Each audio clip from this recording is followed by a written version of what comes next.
Hey everybody, I hope you guys are having a good Sunday. We wanted to give you an update on our pastured pigs, and we wanted to take you guys back to school a little bit and educate you on what makes our pigs different than other pigs really nationwide. So we practice what's called intensive grazing. So there are so many reasons why it's better for the pigs as well as better for your land as well. With intensive grazing, one of the first things is it helps with dealing with parasites.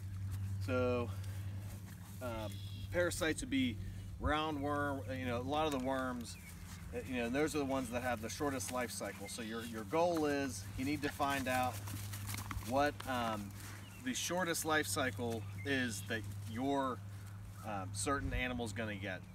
The life cycles are different for cows and they're different for pigs. So you need to find that out, and that's going to tell you your maximum time that you can have an animal on a pasture, or what we call a paddock. So this is considered a paddock. A paddock is an area that gets rotated. So a paddock could be an acre, a paddock could be 20 acres. It just depends on what animals you're going to have, and also how many. It would be number of animals, and then also the age as well. If you have 100 piglets on an area and 100 sows or boars that are about 400 pounds, they're obviously going to be affecting the land a lot more. So with ours, it's really important to have. So we found out by talking, especially with our veterinarian, that the shortest parasite life cycle is 21 days for our pigs. And that's there are other ones that are 28 days, but like I said before, we want to go with the shortest one. So we want to move them off of this paddock before 21 days. And the reason why is because you want to break the life cycle for the parasites so that they won't be able to reproduce. So you'll have them, but they won't be able to reproduce, so it's not going to be bad for your animals, problematic. Another reason is you want to be able to spread your manure for your animals.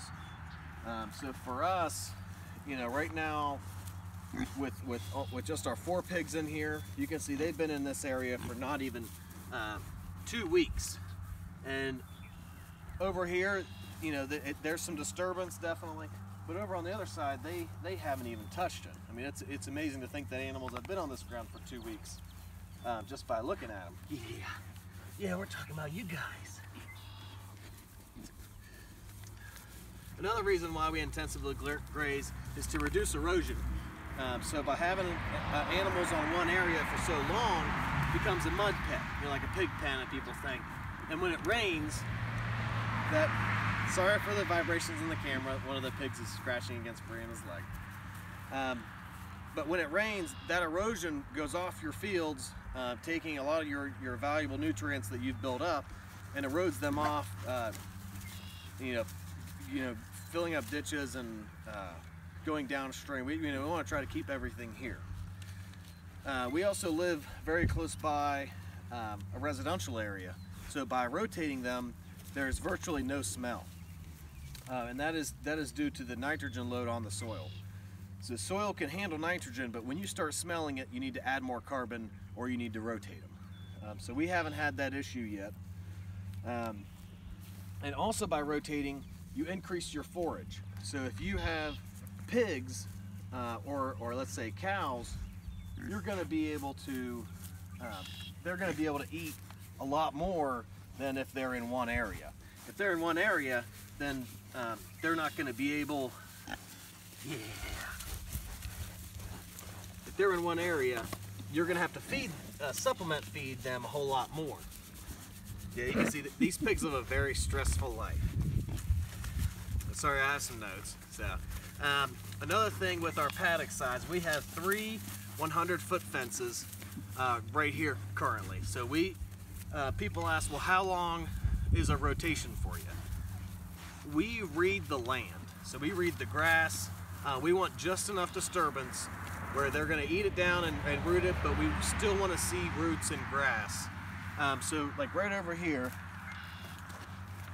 you can see just fairly recently they've disturbed this, and it's getting a little muddy, but there's still grass coming through. There's still grass growing, and this will grow back fairly quickly, within 3 weeks. So if we have a rotation of 20, under 21 days here, we could have them on this area, have another paddock over here, and then come back to the same area where it had been regenerated. So yeah, we want just enough disturbance. Now they're getting their laps in. We want just enough disturbance to disturb it and then rotate them. And that also helps with seed germination as well. So we're really excited. We're learning a lot from these animals. What size paddock we need. So these are still fairly young. So we're excited to see how the variations of the size of paddock that we need. It's come when they get up to over 200 pounds. And also, if you guys look, you would be amazed at how, like this pig right here, you can see her. She's looking at the fence. This fence has over 8,000 volts of electricity going through it. Pigs are very smart. Pigs are very smart, so you need to make sure that your voltage is high enough so that they don't test your fence. If you're running only 1,000 volts through it, they are smart enough to say, all right, well, it's worth it that I'll just run through the fence. So if you look at these are the first 4 that we got, and then we've got these later on. So this is the first pen that you guys probably recognize from our other video, where we had too many animals in a short amount of time, and you can see it is just straight mud. There's barely any grass. But the only grass that's remaining is right over here by our fence.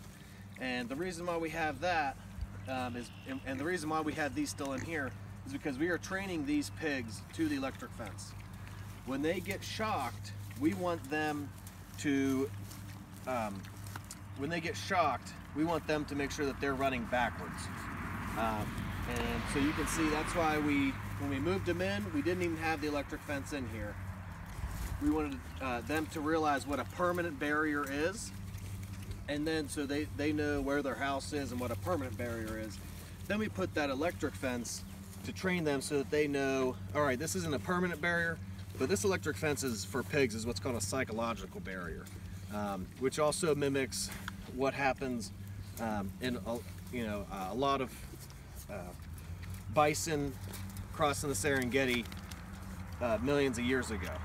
If you have millions of animals rotating them, you're going to have predators that are going to keep them close together, and they're going to be moved. So that's what we're doing, is mimicking that.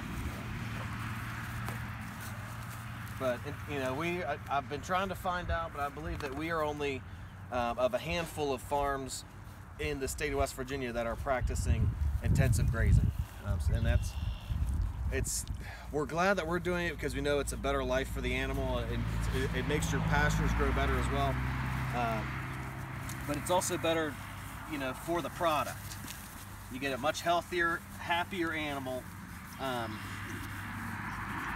one concept that I've heard lately is, and this is what we consider. We consider ourselves humanitarians. We want animals that live good lives.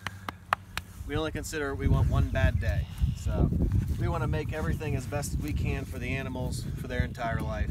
And intensive grazing is a way that we can do that, and by also still having really good pastures.